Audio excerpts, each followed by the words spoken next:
Hai kan, kembali lagi di Yoni Solution Channel dan di sini kali ini kita akan mereview satu produk dari Intel ya, yang dimana prosesornya ini super kenceng dengan harga 1 jutaan, yang bisa bilang prosesor ini mainstream banget. Itu apa? Ini adalah prosesor Core i3 Gen 10 Core i3 10100F ya, ini.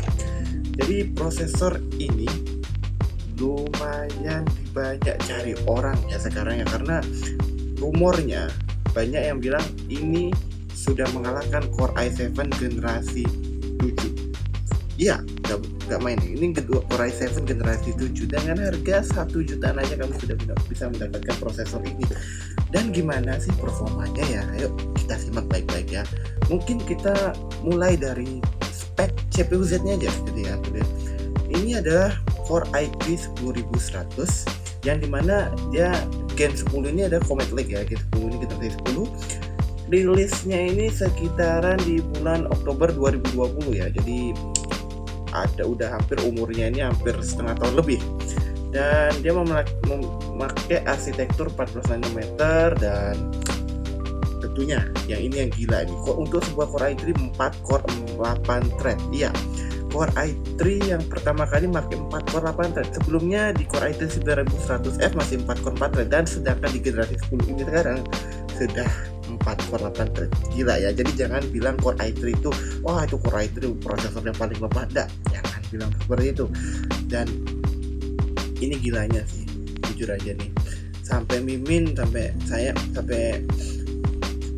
inilah ya, sampai terkejut untuk sebuah Core i3 ini bisa paling enggak untuk memenuhi kebutuhan kita saat ini, yang dimana kalian untuk nyari prosesor budgetable ya. Dan untuk base clocknya ini dia di angka 3,6 GHz dan turbo boostnya di 4,3 GHz dengan TDP 65 watt ya. Jadi 65 watt ya, kecil ya. Cuman yang sangat disayangkan di sini adalah RAM-nya dilimitasi sampai 2666. Jadi nggak bisa RAM yang pakai SMP sampai 3200 nggak bisa jalan. Tapi nggak masalah untuk RAM yang 3200, karena 3200 itu aktif di XMP. Jadi kalian tidak perlu aktifin XMP-nya karena juga dia otomatis pasti di angka 2400 atau 266 sebagai defaultnya untuk RAM-nya ya. Gitu. Jadi ini yang mungkin ya kalian ini ya mikirnya gimana sih performanya prosesor ini menangani gaming ya. Sebelum kita melakukan benchmark, spek PC yang akan digunakan untuk memakai prosesor Core i3 ini adalah, jadi prosesornya tentu saja Intel Core i3, motherboardnya Asus Prime H510M, RAM-nya Team Elite, TUF RGB 2x8 3200, tapi ini di limit ke 2666 ya. Jadi XMP on langsung nggak bisa ke 3200, mentok di 266. VGA-nya di sini ini yang paling gila sih. Ini pakai RTX 3060. Core i3 dengan RTX 3060 gila ya. SSD data dan HDD-nya Seagate Barracuda, dan PSU-nya 750 watt, dan ASF-nya menggunakan Deepcool Gamma 400 XT. Kita juga bisa ngetes di sini gimana suhunya bertahan ya. Di Cinebench angka CPU single core-nya mencapai 1079 poinnya, dan sedangkan CPU multi core berada di 5126, yang dimana angka di situ tuh hampir mendekati beda 1200 dengan Core i7 7700K, karena ya perbedaannya K loh, yang ini yang K beda performanya sama yang biasa ya. Jadi sama 7700 mungkin beda di bawahnya ya. Oke, selanjutnya kita benchmark di gaming ya. GTA 5 di settingan pertama kita tuh semua kita rata kananin ya. Ya kecuali MSA masih kali 4, dan semua itu very high ultra dan semua rata kanan semua. Secara default ini RTX 3060 udah langsung giniin rata kanan hampir semua ya. Dan kalau kita bisa lihat di sini performanya sungguh luar biasa ya. 100 fps ya. Ya sempat turun di angka 70, 80, 90 ya. Karena mungkin CPU-nya nih nggak bisa rata kanan banget ya. Mungkin kalian bisa turunin grafiknya biar stabil sama prosesornya. Tapi so far aman ya. Dan untuk suhunya itu sendiri berada di angka 62 derajat ya. Untuk GTA 5 ini 64. Nah, 64, 62, 63 ya. Dan itu dan sudah kemakan 4100 GHz ya. TDP yang dipakai 40 watt ya. Kita lanjut ke game selanjutnya, Days Gone. Nah, game Days Gone ini game portnya dari PS ya, dimana rata-rata game PS sekarang udah semua rata-rata masuk ke PC ya, pelan-pelan ya. Dan Days Gone ini sebagai buktinya, ini game lumayan berat untuk CPU bound juga sama GPU. Jadi kita bisa bilang itu. Grafik yang kita gunakan di sini adalah 1080p dan semuanya kita buat rata kanan ya. Kita buat rata kanan semua.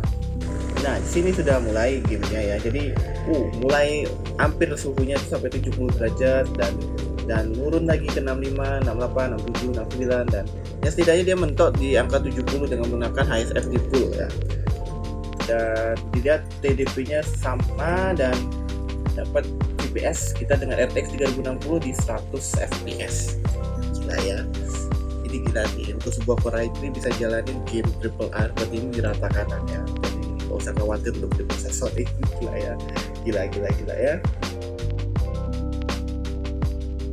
Kita lanjut ke game berikutnya, game mobil sekarang ya. Nih For Speed Heat ya, adalah 1080p dan tetap rata kanan semua, rata kanan, ultra setting, ultra full dan nah, rata-rata semua rata kanan ya. Dan kalian bisa lihat di sini angkanya di 60 fps-an ya, 50, 60, 70 kadang itu ya nggak stabil ya. Jadi saran dari saya turunin aja grafisnya biar untuk dapat pengalaman yang terbaik aja. Dan suhunya di sini udah menyentuh 72 derajat, 71 ya hampir ya. Ya kita anggap itu masih di angka 60 70-an ya. TDP-nya sama seperti main diskon tadi 45 watt ya. 4,1 Hz tetap ya, stopnya di situ. Tapi jujur game ini playable banget.